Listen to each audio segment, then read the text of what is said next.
Revolutionary greetings, comrades. On this day in 1965, that is 11th November 1965, Ian Douglas Smith and his party unilaterally declared independence.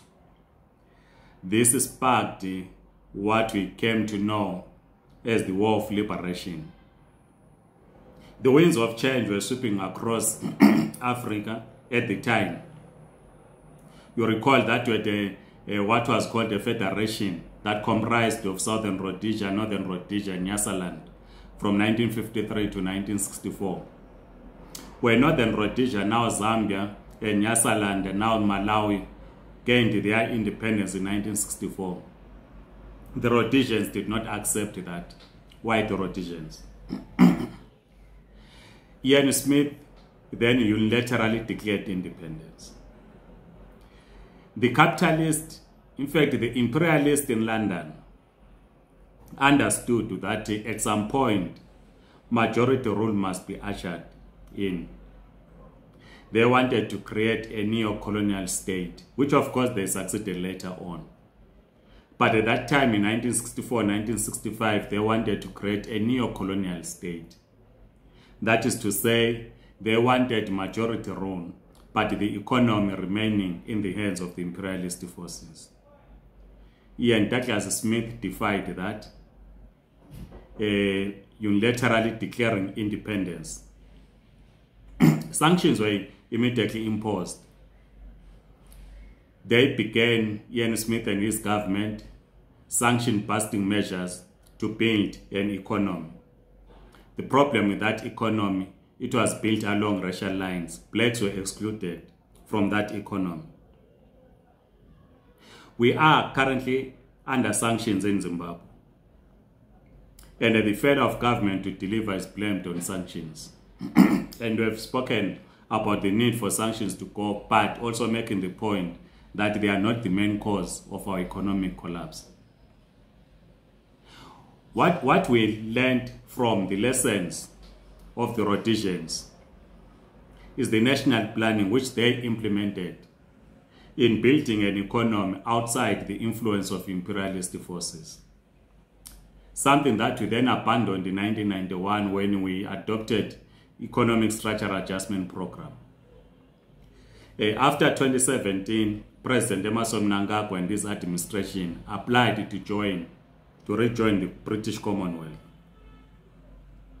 What we need in Zimbabwe is that we must build an economy outside imperialist influence. We need to work with everyone who is genuinely committed in working with us in rebuilding the economy. But the economy must be controlled by us, Zimbabweans. It should not be controlled by imperialist forces. So as we remember this day, 11 November 1965, the declaration of UDI is that Zimbabwe's economy must be in the hands of its people.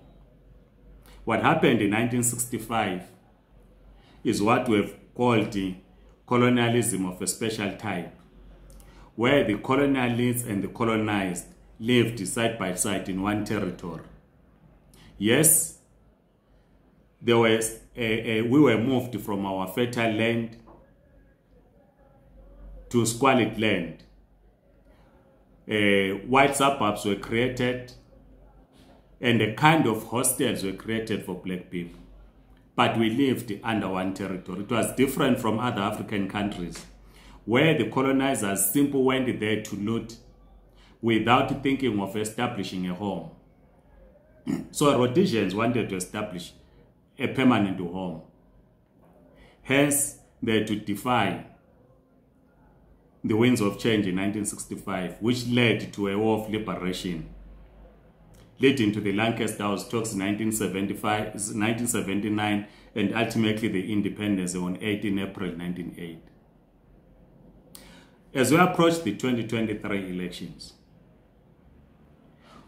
we must return to national planning. It is the only way we can build our economy as Zimbabweans. National planning linked to devolution of power to the people. That's what we need. We need to build a national democratic economy where we will partner with everyone across the globe. But the economy must be in the hands of Zimbabweans. Anyone coming to invest in Zimbabwe must invest in our terms as Zimbabweans. Please write your comments in the comment section, or if you have questions to ask, please write in the comment section. Please circulate this video and subscribe to this YouTube channel. Otherwise, Amandla Comrades.